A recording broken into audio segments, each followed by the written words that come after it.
abrir em 1 Samuel 2:30. Amém?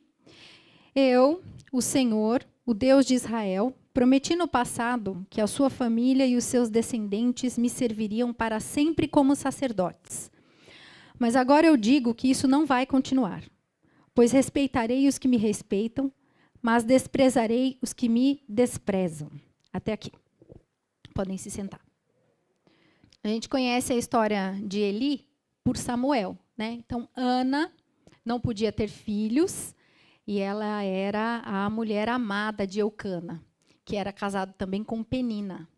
E a Penina podia ter filhos e tinha um atrás do outro e ficava ali cutucando a Ana. Eu tenho filho, você não tem, eu tenho filho. E aí a Ana era amargurada por causa disso, né? E eles iam todo ano no templo, e o sacerdote, o sumo sacerdote do templo que Ana ia com Eucana e a família, era Eli. E aí ele orientou ela como ela deveria fazer, e Deus abençoou ela com simplesmente o profeta Samuel, né? Que foi uma bênção, assim, né? Eu amo as histórias de Samuel. E Ana tinha prometido que se Deus desse esse filho para ela, ela daria ao Senhor. Então, Samuel era pequenininho, quando ele desmamou, ela foi lá para Eli no templo, coisa que eu não faria jamais. Aliás, eu não teria nem a ideia de prometer isso para Deus, que dirá fazer mesmo. Ela foi lá no templo e entregou Samuel para ele ser curado, para ele ser cuidado por Eli. E Eli ensinava tudo para Samuel. Então, esse é o Eli. Mas ninguém lembra de Eli. Todo mundo fala assim, e aí deixou lá no templo para virar sacerdote, para virar profeta, né, para Deus fazer o que queria com ele, e pula. Quando a gente vai falar a respeito de Eli, a gente lembra dos filhos de Eli. Eu não sei se vocês conhecem a história, hoje a gente vai conhecer. A gente não lembra que foi Eli que formou Samuel. A gente lembra que Eli não formou os filhos. Todo quinto domingo do mês, a gente destina o culto às crianças, né? Então, você vê que elas já começam. Que dia é hoje? É o primeiro dia do mês. Esse mês tem 5 domingos? Porque elas sabem que elas vão cantar, elas vão trazer versículo, então elas ficam animadas. E a gente destina a isso. E aí eu quero falar de um pai, que eu espero que vocês não sigam o exemplo dele. Mas dá para aprender também com os exemplos errados o que não fazer. Né? E o que dá certo, porque a criação dos filhos é um desafio, não é fácil, né? Então, a história de Eli é um exemplo claro de que as promessas de Deus vão se cumprir na nossa vida se obedecermos, se houver um posicionamento claro. Bastante pessoas me falam assim, mas olha, você está errado, não é esse o caminho que Deus está mandando você ir, Deus mandou você fazer isso e você está fazendo aquilo. Mas eu tenho promessa. É promessa de Deus, vai dar certo. Vai dar certo se você obedecer. Vai dar certo se você estiver no caminho. Senão você não vai viver. Foi o que Deus fez aqui. Prometi no passado que a sua família e os seus descendentes me serviriam. Ele é simplesmente descendente de Arão. Lembra Moisés? O irmão Arão? Ele é descendente de Arão. Simplesmente. Deus revogou a promessa que tinha sobre a família dele. A gente vai chegar lá. Por quê? Falta de posicionamento. Então, uma coisa não é frustrada. Os planos de Deus. Que plano que é esse que não é frustrado? O da salvação. Deus tem um plano de salvação para o universo. E é este plano que não será frustrado. Então, Deus coloca uma pessoa para Ana pregar e evangelizar ela. A Ana não faz. Deus vai falar com a Ana. Ana, vai lá, Ana vai lá. A Ana decide que ela não vai fazer. Deus fala, obrigado, Ana. Claudete, essa pessoa vai ser salva porque é plano de Deus. Ela só não vai ser salva se ela não quiser. Mas os planos de Deus não são frustrados. Deus vai fazer conosco ou apesar de nós. Eu mudei radicalmente o meu jeito porque eu cansei de ser o apesar de mim. Ia fazer comigo, mas como eu não obedeci, foi apesar de mim. Ia fazer comigo, mas como eu não obedeci, apesar de mim. Eu cansei. Eu falei, Deus, agora eu quero mudar de fase. Eu quero que o Senhor faça comigo, e não apesar de mim. Aí eu fiz o voto de não falar mais não para Deus. Recomendo bastante oração antes desse voto, tá bom? Só fica a dica, recomendo. Porque, assim, às vezes você vai regar esse voto a lágrimas, bastante, inclusive. Mas vale a pena. Então, ele era o sumo sacerdote que criou o profeta Samuel. Ele serviu Israel como juiz durante 40 anos. 1 Samuel 2. Ele tinha 2 filhos e eles também eram sacerdotes junto com ele no templo. Então, nós vamos ver o 2:12. Filhos do sacerdote Eli não prestavam e não se importavam com Deus o Senhor. Bem tranquilo já a referência dos filhos de Eli, né? Eles não obedeciam aos regulamentos a respeito daquilo que os sacerdotes tinham o direito de exigir do povo. Quando um homem estava oferecendo o seu sacrifício, o ajudante do sacerdote vinha com um garfo de 3 dentes. E enquanto a carne estava cozinhando, ele enfiava o garfo dentro da panela e tudo o que o garfo tirava ficava sendo do sacerdote.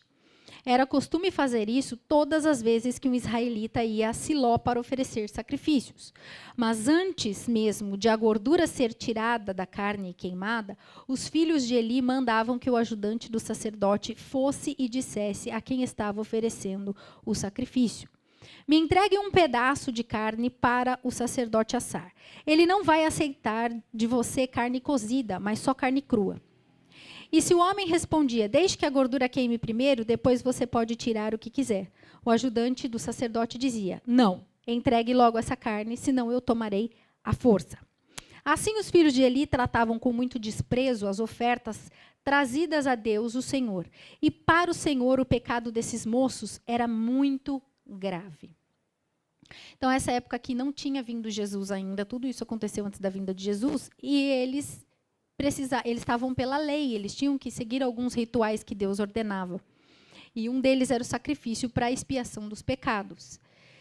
E, de acordo com a lei de Moisés, os sacerdotes deviam receber parte do sacrifício para o sustento, mas só devia receber depois que a gordura fosse queimada. O que eles faziam? Enquanto estava subindo a oferta para Deus, eles... Aí você pode falar assim: nossa, que absurdo! Que absurdo! A gente dizima. Você paga as contas primeiro e depois dá o dízimo? Você está enfiando o garfo na panela que é de Deus. Primeiro você dá o dízimo e depois você fica com o que sobrar. É difícil, né? Quando coloca nos nossos tempos. Porque assim como faz total sentido pagar as contas e depois dar aquela quantia, que seja os seus 10%. Só que se você está fazendo isso depois, você não está fazendo como Deus mandou, você está fazendo o que Deus mandou. E com Deus, você precisa fazer o que Ele manda, como Ele manda.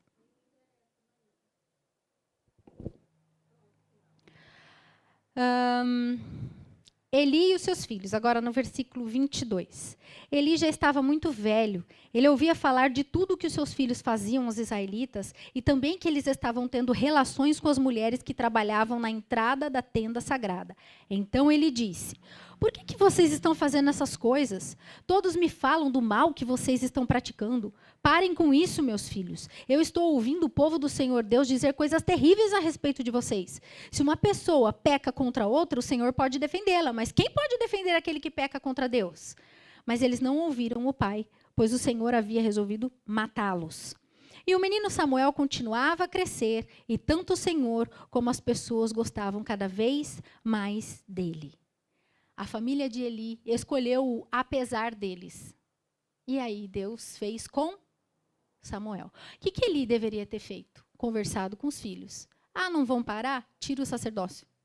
Não está sendo aceito por Deus. Se serve a Deus e Deus não está aceitando, por que continuar lá? Deus, o que eu faço? Já falei, já conversei. Faz o que aqui com essas criaturas? Mas não. Ele sabia já de um tempo e não estava fazendo nada. E ele não ficou preocupado do que Deus estava pensando dele ou a respeito dos filhos. Ele estava preocupado do que o povo estava falando da família dele. A profecia contra a família de Eli, 27. Então um profeta procurou Eli e lhe deu esta mensagem de Deus, o Senhor. Lembre, a gente não fica enganado. Deus sempre mostra. Ah, outra coisa que eles tinham relações com as mulheres. Eles se aproveitavam do cargo para induzi-las a ter relações. Então, assim, eles usavam o que Deus tinha dado, a posição que Deus tinha dado, para benefício próprio. Você está para servir. Quem tem ministério aqui está para servir. Não está para usufruir. É para servir. Então, se você louva, você tem que louvar a serviço de Deus, a serviço de levar a igreja à adoração. Se você prega, instruir os santos, é serviço. É uma honra? É uma honra, mas é serviço. Não é benefício, não é status, é serviço. Eu falo, eu ocupo muitas posições na igreja, mas se Deus falar para mim, Mariana, agora eu quero você sentada no banco, vocês vão me ver sentado no banco. Porque não adianta eu prestar um serviço para Deus, sendo que Ele não está aceitando, sendo que não é isso que Ele quer. Ó, eu não quero mais que você louve, agora eu quero que você vá cuidar da faxina. Eu vou ter que fazer o quê? Cuidar da faxina? Porque eu quero prestar um serviço que seja aceito por Deus. Não quero saber se a igreja vai ficar contente, se não vai ficar contente, se concorda, se faz sentido, se não faz sentido. É Deus. Você tem que procurar saber o que Deus quer de você. Ah, mas aquele irmão faz 10 coisas na igreja. Deus me mandou fazer uma. Faça muito bem feita. Mas eu só tenho uma coisa. Faça muito bem feito. Se Deus te deu essa uma coisa para fazer, é porque Ele deu capacidade para você de fazer essa coisa muito bem feita. Não é por quantidade, é por obediência. O profeta procurou Eli e falou: eu me revelei ao seu antepassado Arão, aqui é Deus falando, tá? Através da boca do profeta. Eu me revelei ao seu antepassado Arão, quando ele e a sua família eram escravos no Egito. Você sabe que eu os escolhi entre todas as tribos de Israel para serem meus sacerdotes, servirem no altar, queimarem incenso e usarem o manto sacerdotal na minha presença. E dei a eles o direito de ficarem com uma parte dos sacrifícios queimados no altar. Por que é que vocês olham com tanta ganância para os sacrifícios e ofertas que eu ordenei que me fossem feitos? Eli, por que você honra os seus filhos mais do que a mim, deixando que eles se engordem, comendo a melhor parte de todos os sacrifícios que o meu povo me oferece? Eu, o Senhor, o Deus de Israel, prometi no passado que a sua família e os seus descendentes me serviriam para sempre como sacerdotes. Mas agora eu digo que isso não vai continuar. Pois respeitarei os que me respeitam e desprezarei os que me desprezam. Olhe, está chegando o tempo em que eu matarei todos os moços da sua família e da família de seu pai, para que nenhum homem da sua família chegue a ficar velho. Você passará dificuldades e terá inveja de todas as coisas boas que vou dar ao povo de Israel, mas ninguém da sua família chegará a ficar velho. Deixarei vivo apenas um de seus descendentes, que será meu sacerdote. Mas ele ficará cego e perderá toda a esperança. E todos os seus outros descendentes morrerão de morte violenta. Rofine e Finéias, seus 2 filhos, morrerão no mesmo dia. E isso será uma prova para você de que eu disse é verdade. Escolherei para mim um sacerdote fiel, e ele fará tudo o que eu quero. Darei a ele descendentes que sempre estarão a serviço do rei que eu escolher. E todos os outros descendentes de você, que por acaso ficarem com vida, terão de se curvar diante do rei para pedir dinheiro e comida, e implorarão para ajudar os sacerdotes, a fim de terem alguma coisa para comer. Deus ia levantar um sacerdote, ele estava falando de Samuel, para servir aos reis. E a família de Samuel também serviria aos reis. Detalhe, nessa época não tinha rei sobre Israel. Eram juízes. Deus já sabia. Por que teve rei? Porque o povo pediu. Deus falou, vocês não precisam de rei. Ele, não, mas a gente quer, mas a gente quer, mas a gente quer. Então eu vou colocar um rei. Colocou Saul. Aqui Deus já está falando que haveria rei sobre Israel. E a gente acha, Deus cedeu ao pedido do povo. Não, gente. Deus não cedeu a pedido nenhum. Já era plano, entende? A gente confunde. Quando a gente se alinha com Deus, a gente acha que é nosso pedido que Deus atendeu. Ele pode atender pedido, mas Ele tem um plano. E se fosse atrapalhar, Ele ia pegar Israel inteiro e não ia ouvir, não ia colocar rei. 1 Samuel 4 agora, 1.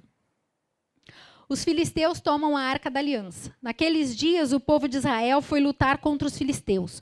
Os israelitas acamparam em Ebenezer e os filisteus em Afeca. Os filisteus se aprontaram e entraram na luta. Eles venceram os israelitas, matando no campo de batalha mais ou menos 4.000 soldados.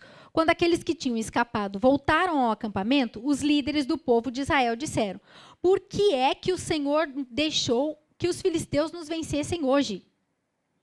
Vamos trazer de Siló para cá a arca da aliança, para que assim o Senhor esteja no meio de nós e nos salve dos nossos inimigos. Então mandaram mensageiros a Siló para trazerem a arca da aliança do Senhor Todo-Poderoso, que se assenta no seu trono entre os querubins. E Hofni e Finéias, os 2 filhos de Eli, vieram junto com a arca. Quando a arca chegou, os israelitas gritaram tão alto que a terra tremeu. Os filisteus ouviram gritos e disseram: escutem esses gritos no acampamento dos hebreus. O que será que aconteceu? Quando souberam que a arca da aliança do Senhor havia chegado ao acampamento hebreu, os filisteus ficaram com medo e disseram: um Deus chegou ao acampamento dos israelitas. Ai de nós! Nunca aconteceu uma coisa assim. Ai de nós! Quem poderá nos salvar desses poderosos deuses? São os deuses que atacaram os egípcios com todas as pragas do deserto. Sejam corajosos, filisteus. Lutem como homens ou seremos escravos dos hebreus como eles já foram nossos escravos. Lutem como homens. Tanto eles tinham medo que eles clamavam e já, não, vai dar certo. Não, fica forte aí. Não, seja homem. Já mexia, cobriu, entendeu? Falei, nossa, se eu não for agora, eu não sou homem, né? Assim, os filisteus lutaram, os israelitas foram vencidos e fugiram correndo para suas casas. E houve uma grande matança. 30.000 israelitas foram mortos. Então, os filisteus tomaram a arca de Deus e Hofni e Finéias, os filhos de Eli, foram mortos. Deus tinha falado o que para Eli? Seus filhos vão morrer no mesmo dia. Morreram. Um homem da tribo de Benjamim correu do campo de batalha até Siló e chegou lá no mesmo dia. Para mostrar a sua tristeza, ele havia rasgado todas as suas roupas e posto terra na cabeça. Eli estava sentado numa cadeira perto da estrada, esperando. Ele estava muito preocupado com a arca da aliança. Quando o homem deu a notícia, toda a gente da cidade ficou apavorada e começou a chorar alto. Eli ouviu os gritos e perguntou: que barulho é esse? Eli já estava cego. Então o homem correu para contar as notícias a Eli. Eli estava com 98 anos, completamente cego. O homem disse: eu fugi da batalha e hoje mesmo vim correndo de lá até aqui. O que aconteceu, meu filho? Perguntou Eli. O povo de Israel fugiu dos filisteus, respondeu o mensageiro. Foi uma terrível derrota para nós. Além de tudo, seus filhos, Hofni e Finéias, foram mortos. Que tato, né? Pensa.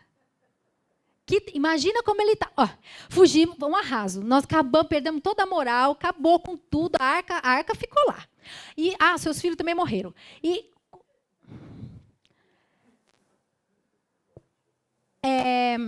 Mortos. E os filisteus tomaram a arca da aliança. Quando ouviu falar na arca, porque ele já sabia da morte dos filhos, o Eli caiu da cadeira para trás, perto do portão da cidade. Como ele estava muito velho e gordo, caiu, quebrou o pescoço e morreu.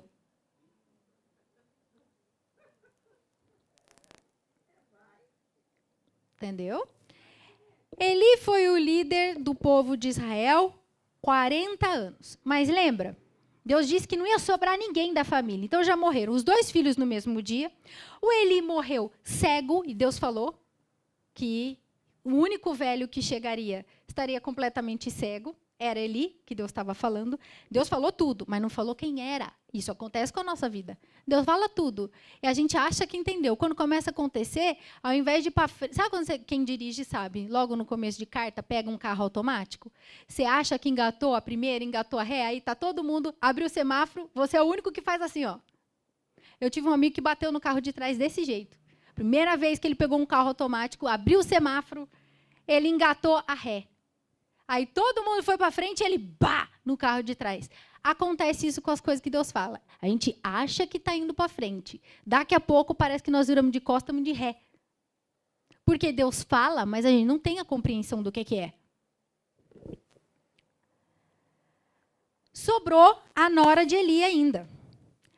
A nora de Eli, mulher do Finéias, estava grávida e já quase na época de ter a criança. Quando ela soube que a arca de Deus havia sido tomada e que seu sogro e seu marido tinham morrido, porque assim, Ninguém tomava conta das viúvas. O marido morreu, o sogro morreu.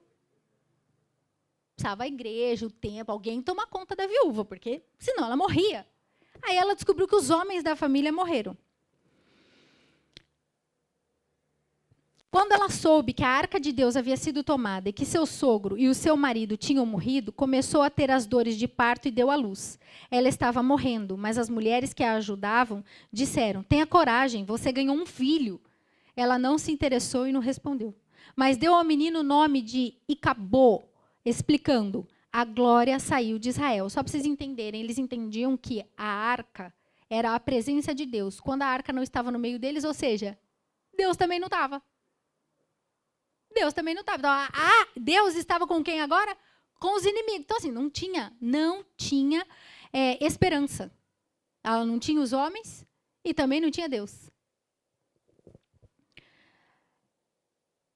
Disse isso falando da arca de Deus e da morte do seu sogro e do seu marido. Ela disse: a glória saiu de Israel, pois a arca de Deus foi tomada pelos nossos inimigos. Eli criou o profeta Samuel, mas ele é lembrado pela desobediência. Ele era um homem correto. Ele não fazia os mesmos pecados que os filhos, mas ele desobedeceu. Você não vai ser lembrado pelos grandes feitos que Deus fará na sua vida. Você vai ser lembrado pela sua obediência. Você não vai chegar diante de Deus e falar: Deus, eu fiz isso, isso e aquilo. Como é que o senhor está falando que eu não vou entrar no céu agora? Deus vai falar para você: eu não conheço você. Porque você não obedeceu. Mas eu curei em teu nome. Põe esse versículo para mim, por favor. Alguém? André, você sabe onde está de cor? Marcos? Eu tenho que chamar as chaves bíblicas. Enquanto os meninos lembram aí de Gênesis e Apocalipse, onde é que está esse versículo? Senhor, eu curei em teu nome, eu profetizei em teu nome? É o quê? Mateus 6:23. Se não for o 6:23, é por aí, segundo o Mir. Ali na redondeza. Eu falo que eu sou ruim de endereço, físico e espiritual. Eu sou ruim. Eu sei o que está escrito. Onde? No Google, porque eu tenho que ir lá colocar o versículo e saber a casinha onde é que está. Quando aquele dia chegar, aquele dia é o dia que a gente vai se apresentar diante de Deus. Muitas pessoas vão me dizer: Senhor, Senhor, pelo poder do seu nome, anunciamos a mensagem de Deus e pelo seu nome expulsamos demônios e fizemos muitos milagres. Então eu direi claramente a essas pessoas: esse eu é Deus. Eu nunca conheci vocês. Afastem-se de mim, vocês que só fazem o mal. Não vai adiantar: Senhor, mas eu ia no culto de quarta e domingo. Quando a igreja mudou do culto à noite para amanhã, eu fui fiel. Se você não obedecer, você pode morar aqui na porta da igreja. Não vai adiantar, porque a base do relacionamento com Deus é a obediência. Como é que você vai obedecer a alguém que você não confia, que você não convive, que você não crê? É impossível. A gente precisa se relacionar com Deus para confiar, para poder obedecer e ver que, por mais que não faça sentido algum, é Deus quem está mandando. Mas parece que a gente tem uma dificuldade. Israel ficou 40 anos no deserto porque não conseguia obedecer. O espírito se retirou de Saul porque não conseguia obedecer. O espírito se retirou de Sansão porque não conseguia obedecer. Não espere o espírito se retirar de você, porque você não consegue obedecer. Não é do jeito que você quer, é do jeito que Deus quer. A gente precisa se submeter a Deus. Eu coloquei aqui, apelo para receber Cristo como Senhor. Há uma diferença entre Senhor e Salvador. Jesus também é Salvador, porque se não fosse por ele, a gente já estava condenado direto. Mas Salvador é o mocinho. Quem fica devendo favor para o mocinho? Salvou. Beleza. Tchau, obrigada, Billy. Me salvou, você viu? Me salvou. E daqui eu sigo só. Quando é senhor, você é empregado. Você é escravo. O escravo, o empregado, escolhe onde trabalha? Escolhe com quem trabalha? Escolhe onde trabalha?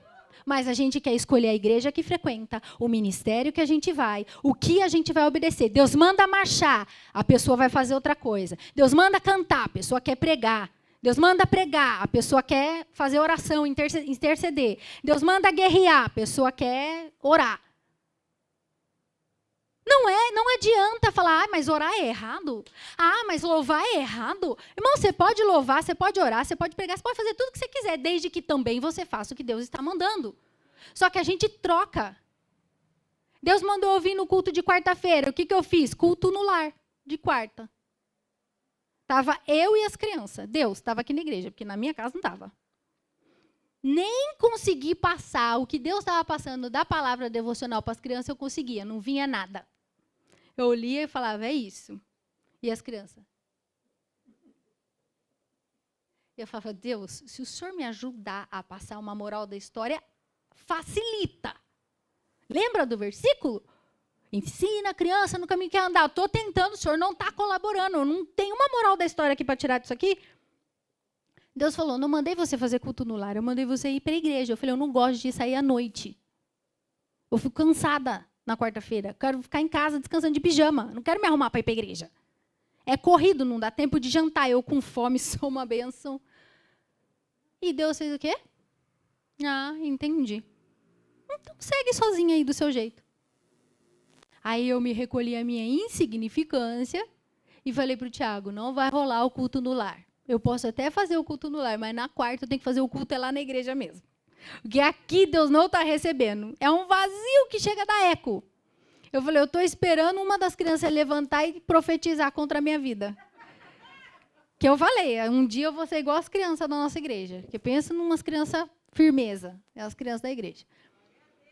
Porque não adianta você... É vazio, gente. Se você não fizer o que Deus tem para você, é vazio. Mas eu acho lindo. Peça para Deus. Eu achava lindo sentir o que as pessoas estavam sentindo na hora da oração. Eu era pequena. Minha mãe tem uma amiga que chama Helena. A Helena orava, a pessoa tinha tristeza, a Helena chorava de soluçar. Orando pela pessoa. Eu falava, gente, que demais. Ela tem poder que sente os negócios da pessoa. Eu acho lindo. Eu falei, eu queria. Hoje eu sinto. Eu pediria esse poder hoje? Não pediria. Porque eu, com 8 anos, eu não estava calculando. Mas eu não estou reclamando, Deus, pode deixar. Você tem que ver o que você pede para Deus. Quando eu vi o pessoal da Pastora Santa marchando, cortando, eu falava, um dia eu queria andar pelo corredor cortando. Agora Deus manda, eu fico, Deus, acho que não há necessidade, né? Olha, por que você não usa os anjos que são invisíveis, né? E eles passam cortando, porque eles não vão chamar atenção. Agora, eu dou ré ao pessoal da igreja. Vocês fazem assim já. Aí eu falo, pronto, vou apoiar o microfone, já está todo mundo sabendo. Aí eu apoio, eu tento descer discreta. Bem discreta. Aí eu chego aqui, vê um fogo, assim, e aí daí por diante vocês já sabem o final da história. Não é como você quer. Não é, e aqui um joga para o outro. Deus, se for para eu levantar, levanta o irmão fulano. Se for para eu ir, faz o irmão ciclano. Se for para eu não sei o quê, eu tenho medo disso. Eu sou uma das que faço. Eu estou tentando fazer cada vez menos, mas eu tenho medo. Porque eu falo, será que eu estou igual Sansão e Saul? Saul falava, agora Deus te entregou na minha mão, Davi. Aí ele ia na caverna fazer cocô e o Davi estava lá na caverna. Fala para mim, como a pessoa vai se defender neste momento de necessidade biológica? Ele estava completamente vulnerável, gente. Quem faz cocô com espada na mão? Davi era para ter matado ele, mas Deus não deixou Davi tocar. Mas era para Saul entender, Saul, você está indo para a direita, eu estou mandando você ir para a esquerda. Não é isso que eu tenho para você. Mas ele entendia o quê? Mais uma vez, Deus deu Davi nas minhas mãos. Deu nada. Davi cortou um pedacinho da capa dele, Davi pegou a espada dele, Davi teve Saul na mão milhares de vezes. Mas Davi estava em obediência, porque a gente não deve tocar no ungido. Cuidado, a gente tem vivido escândalos na igreja. Cuidado. Primeiro, nós fazemos parte do mesmo reino. Aquele que está de pé, cuide para que não caia.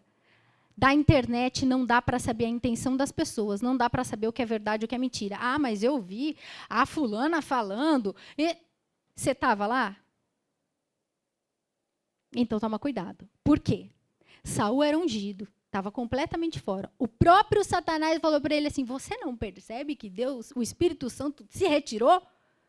Até os demônios já sabiam que Saul estava sozinho, mas parece que Saul não percebeu.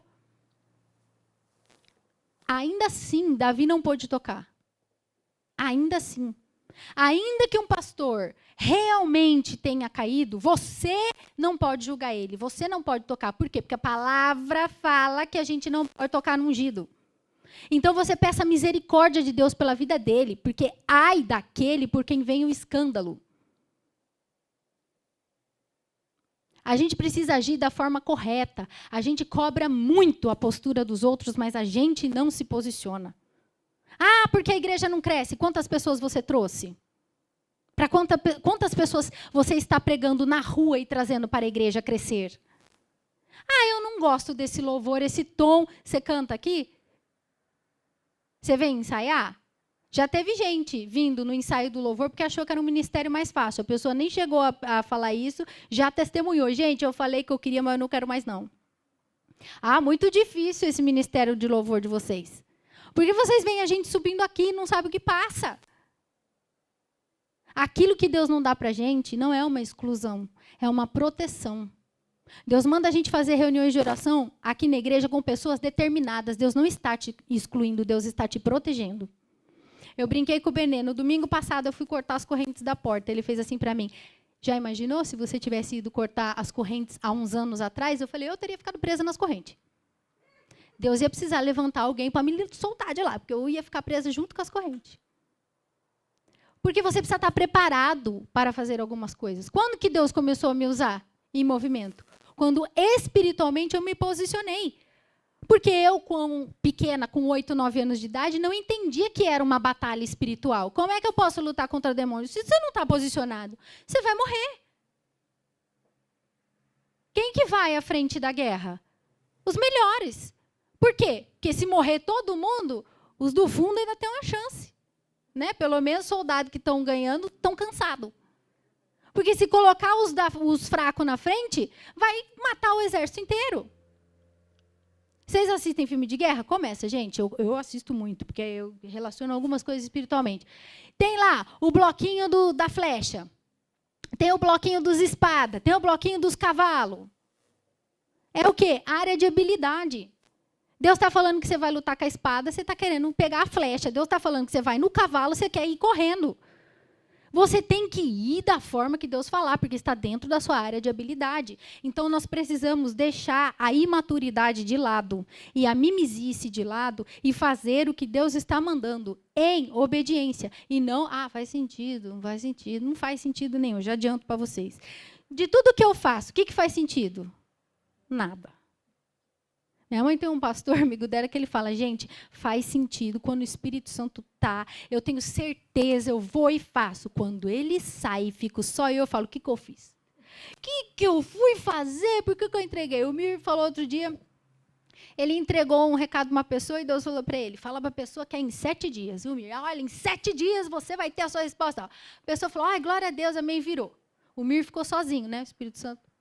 Ele, por que eu dei a data? E agora se não cumpre? Nossa, por que eu fui falar 7 dias? Por que eu não falei no tempo certo vai acontecer? Não, fui falar 7 dias. Diz que orou pela pessoa 7 dias. Deus não me deixa passar vergonha. O senhor que falou 7 dias, por que eu fui falar 7 dias? Aí a pessoa falou para ele, olha, aconteceu mesmo. Ele, eu não dou mais tempo, hein, Deus? E ele dá. Aí, só que agora ele não lembra, porque eu falo, Mir, lembra que você falou isso e isso?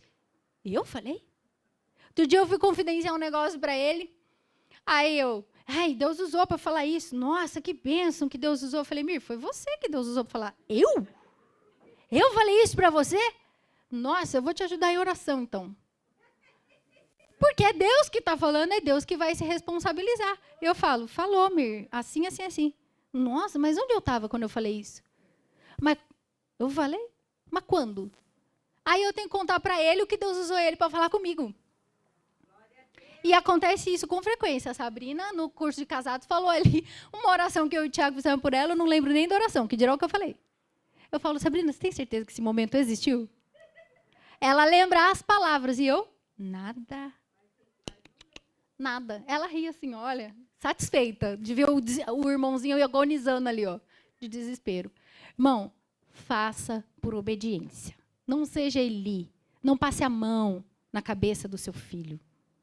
Ajude ele. Toda vez que ele perguntar, você fala, meu filho, você está errado. Não é assim que faz. Se você perguntar para os meus filhos, por que eles têm que obedecer a gente? Eles vão responder, porque a gente está treinando para obedecer a Deus. É como a gente ensina o Theo e a Luísa. Onde treina para ser obediente? Fazendo obedecer os pais. Quando você treina a criança a te obedecer e a respeitar, mesmo ela não entendendo, ela vai saber se relacionar com Deus. Mas quando a gente deixa a criança comandar e fazer as vontades, ela vai querer ser esta criança com Deus. E aí ela vai sofrer. Então você ama? Não faça o seu filho sofrer na mão de Deus porque ele não sabe obedecer. Essa é nossa responsabilidade como pais. Fazer obedecer. Porque a gente está treinando eles para se relacionarem com Deus. Eu sou de explicar muitas coisas. O psicólogo da Luísa falou assim, para de explicar. Ela não consegue compreender a sua explicação. Dê comando direto. Falei, eu vou fazer isso com o Theo também. Por que Deus não me explica nada? Outro dia Deus falou aqui, você pergunta demais, não adianta eu te explicar porque você não entende. Eu falo, gente, não faz Deus ensinar vocês. Sejam espertos, está aqui o meu exemplo. Não sejam Eli. Sejam bons pais. Amor é corrigir e não deixar a criança sofrer pelo erro que você está atribuindo a ela a responsabilidade. Ela não tem maturidade para escolher. Eles não têm maturidade para saber o que é bom e o que é ruim. É você quem vai treinar o seu filho a obedecer a Deus, para que ele não sofra. E a minha mãe me obrigava a obedecer. Eu não quero ir na igreja. Ah, que pena, vai sem querer. Ainda bem, porque se ela tivesse cedido à minha vontade, eu estaria aqui? Não estaria. Eu já agonizei estando na igreja, você imagina se eu tivesse ido para o mundo? Talvez não estaria viva. Obedeçam, porque vocês serão lembrados pela obediência de Deus, a Deus, e não pelos grandes feitos. Põe as coisinhas. Gente, eu sou do RH, né? Então eu faço lições aprendidas. Eu sou tia da escola bíblica, então eu faço lições aprendidas. Temos que fazer o que Deus quer e como Ele quer.